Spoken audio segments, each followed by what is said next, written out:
जय श्री कृष्णा दोस्तों, नमस्कार दोस्तों आज मैं बताने जा रहा हूँ एक बहुत ही ज़रूरी बात। दोस्तों, अगरबत्ती जैसे होती है, दुकानों पे जो अगरबत्तियाँ मिलती हैं उनको भूल कर भी पूजा में इस्तेमाल ना करें, पूजा पाठ में इस्तेमाल ना करें, संध्या कालीन के समय इस्तेमाल ना करें, किसी भी पूजा पाठ में इस्तेमाल ना करें। क्योंकि अगरबत्ती बाँस से बनती है, बाँस की लकड़ी से अगरबत्ती बनती है दोस्तों। और बाँस को भूल कर भी नहीं जलाना चाहिए। हमारे जो परंपरा है, हमारे जो हिंदू धर्म में परंपरा है और हमारे जो पूरे भारत में परंपरा चलती आ रही है, वो दोस्तों धूप बत्ती जलानी चाहिए और दीपक जलाना चाहिए। घी का दीपक जलाएं, तेल का दीपक जलाएं, है ना, धूप बत्ती जलाएं, पर बाँस की अगरबत्ती भूल कर भी ना जलाएं।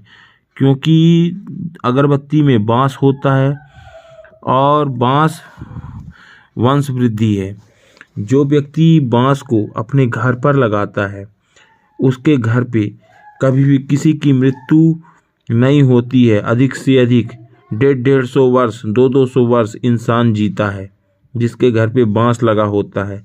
और बाँस को उगाना चाहिए, घर पे लगाना चाहिए, उगाना चाहिए, पर बाँस को जलाना नहीं चाहिए। कभी भी भूल कर भी बाँस ना जलाएं, हमेशा बाँस को लगाएं। और आपने देखा होगा कि जैसे जब इंसान इस दुनिया में नहीं रह जाता है तो उसके लिए छैया बनाते हैं बाँस की, फिर उसमें लेटाते हैं, फिर उसको दाह संस्कार के लिए ले जाते हैं और उसकी मृत्यु के लिए ही बाँस का इस्तेमाल किया जाता है।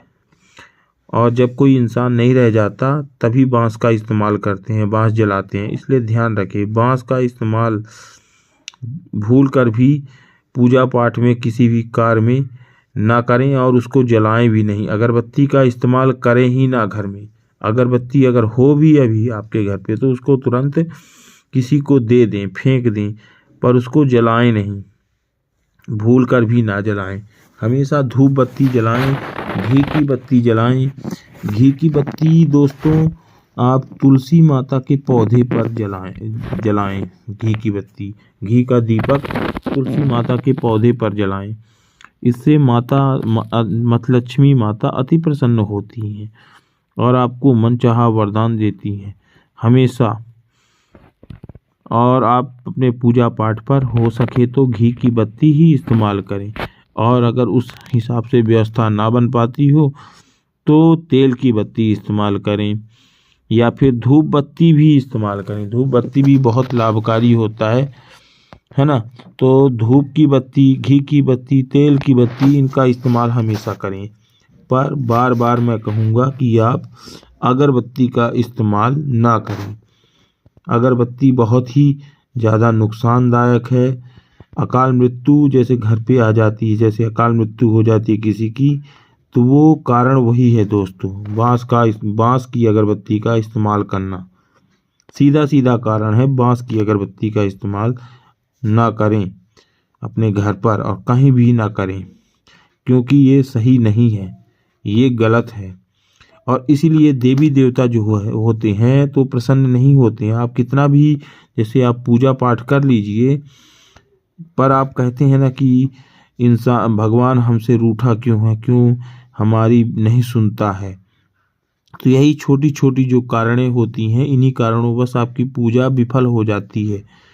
आपकी पूजा विफल हो जाती है, सफल नहीं होती है। आप कितना भी पूजा पाठ कर लीजिए, कितना भी मन से कर लीजिए, क्योंकि एक तरफ आप पूजा तो कर रहे हैं, एक तरफ आप गलत भी करते जा रहे हैं। इसलिए ध्यान रखें, हमेशा घी की बत्ती जलाएं, घी की बत्ती ही जलानी चाहिए। अब देवी देवताओं की आरती करते समय, पूजा करते समय हमेशा घी की बत्ती जलाएं। तेल की बत्ती जलाएं, हो सके तो धूप बत्ती जला दें, सबसे सरल है, पर बाँस का इस्तेमाल ना करें। और याद रखें, जब विष्णु नारायण की पूजा करें और माता लक्ष्मी की पूजा करें, क्योंकि हर इंसान चाहता है कि हमारे पास धन हो, बहुत सारा धन हो, तो याद रखें कि घी की बत्ती जलाएं माता लक्ष्मी को प्रसन्न करने के लिए, और विष्णु नारायण पे 7 तुलसी दल अर्पित करें। इनसे विष्णु नारायण बहुत अधिक प्रसन्न होते हैं, क्योंकि विष्णु नारायण को सिर्फ 7 तुलसी दल ही सबसे अधिक प्रिय हैं, और गणेश जी को दुर्वा प्रिय है।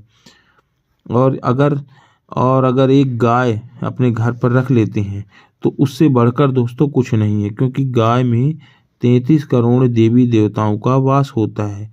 इसलिए हमेशा अपने घर पर एक गाय जरूर रखें और उनकी सेवा करें, क्योंकि अगर उनकी सेवा आप करते हैं, गाय की सेवा घर पर रख कर, तो समझ लीजिए कि सभी देवी देवताओं की आप सेवा कर रहे हैं, पूजा कर रहे हैं। और गाय को एक रोटी, जब भोजन बन जाए तो एक रोटी और गुड़ मिलाकर गाय को अवश्य दें, अवश्य खिलाएं।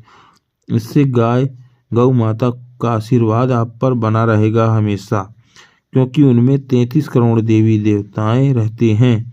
इसलिए ध्यान रखें, हमेशा गौ माता को अपना घर पर पालें और नियमित रूप से एक रोटी में गुड़ रखकर दें, और जो प्रथम खाना बने वो भोजन पहले गाय को निकालें और गाय को खिलाएं।